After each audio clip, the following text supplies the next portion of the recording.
Selamat malam Bu, perkenalkan nama saya Agnes Manulang. Saya dari kelompok 1. Saya akan mempresentasikan anatomi fisiologi panca indera.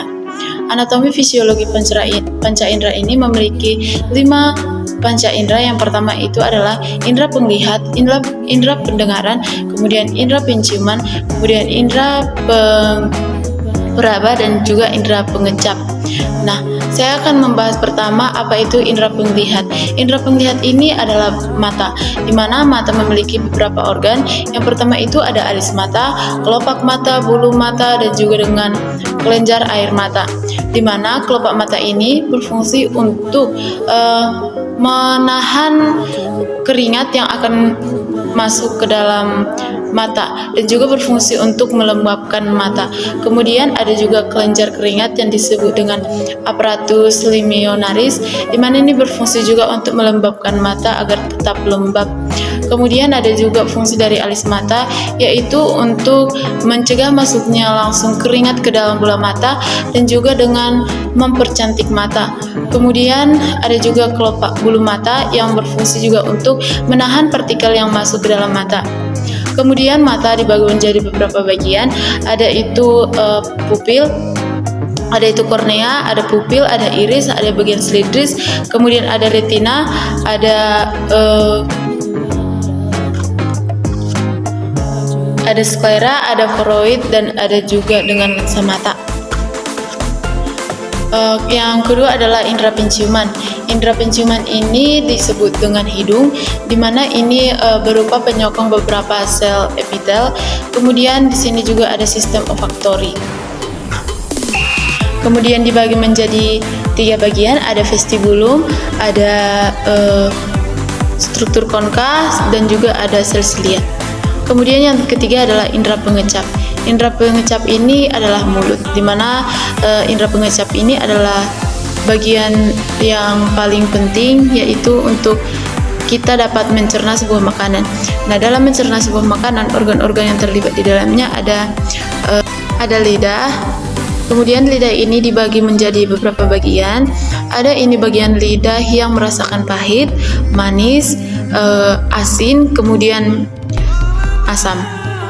Manis itu puncak ujung lidah, asin tepi tengah lidah, asam pada tepi depan lidah, kemudian pahit itu di pangkal lidah. Fungsi dari lidah ini berfungsi untuk mengunyah makanan. Kemudian ada juga dengan indera pendengaran yang ketiga, atau disebut dengan audio, di mana ini berfungsi untuk menangkap suara, mau dari dalam, mau itu dari luar, dan juga maupun itu dari dalam. Nah, ini dibagi menjadi 3 bagian, yaitu ada telinga luar, telinga tengah, dan juga dengan telinga dalam. Kemudian yang keempat adalah indera peraba, di mana di sini memiliki reseptor yang kita dapat yang di mana di sini ada reseptor. Yang pertama itu kita dapat merasakan nyeri, merasakan panas dingin, merasakan tekanan, dan merasakan sentuhan. Jadi yang kedua saya akan mempresentasikan sistem anatomi sistem perkemihan, di mana saya akan menyebutkan organ-organnya terlebih dahulu. Yang terlibat dalam organ ini ada renal, kemudian ada kidney, kemudian ada abdominal aorta, kemudian ada ureter, dan kemudian ada uretra. Ada juga urinary bladder atau kandung kemih, kemudian ada inferior vena cava. Nah, saya akan menyebutkan bagaimana terbentuknya urin. Pembentukan urin, di mana ini ada filtrasi, kemudian ada absorpsi, dan juga ada eksekresi. Di mana filtrasi ini adalah penyaringan. Filtrasi ini adalah penyaringan, kemudian kalau absorpsi ini adalah penyaringan kembali, kemudian kalau eksekresi ini adalah pengeluaran. Di mana filtrasi ini darah masuk ke dalam nefron, kemudian darah yang mengandung glukosa, garam, itu akan disaring di sini. Nah, masuk ke glomerulus. Di sini akan terjadi penyaringan kembali atau disebut dengan tempat absorpsi. Di glomerulus ini juga akan disaring yang bersifat garam, kemudian yang bersifat asam, air, di sini akan disaring kembali. Kemudian sampai di lengkung Henle. Di sini air dari garam dipompa keluar, kemudian urin itu dijadikan lebih padat. Nah, setelah dari lengkung Henle ini, maka jernihlah itu hasilnya urin. Tetapi sebelum terbentuknya urin itu masuk terlebih dahulu dia itu di tubul kontraktil distal, kemudian masuk ke saluran pengumpul urin, kemudian darah disaring untuk meninggalkan darah yang disaring meninggalkan nefron. Kemudian setelah itu jadilah urin, di mana urin ini adalah zat sisa dan air membentuk urin. Volume dan komposisi urin pun berbeda-beda.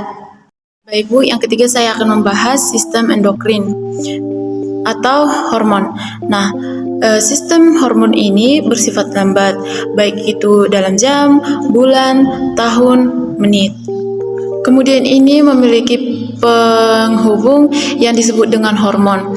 Hormon ini adalah pembawa pesan melalui aliran darah ke berbagai sel. Adapun sifat-sifat hormon itu bersifat bekerja dalam tubuh, dihasilkan dalam jumlah yang sangat sedikit, bekerja dengan lambat, dan juga sebagai senyawa kimia.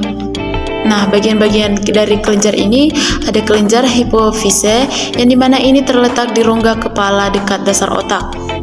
Ada kelenjar pineal, dimana ini adalah di atas kelenjar hipofise. Kelenjar tiroid atau lebih sering dikenal dengan kelenjar gondok, dan kelenjar paratiroid di dekat dengan kelenjar tiroid. Ada juga dengan kelenjar suprarenal.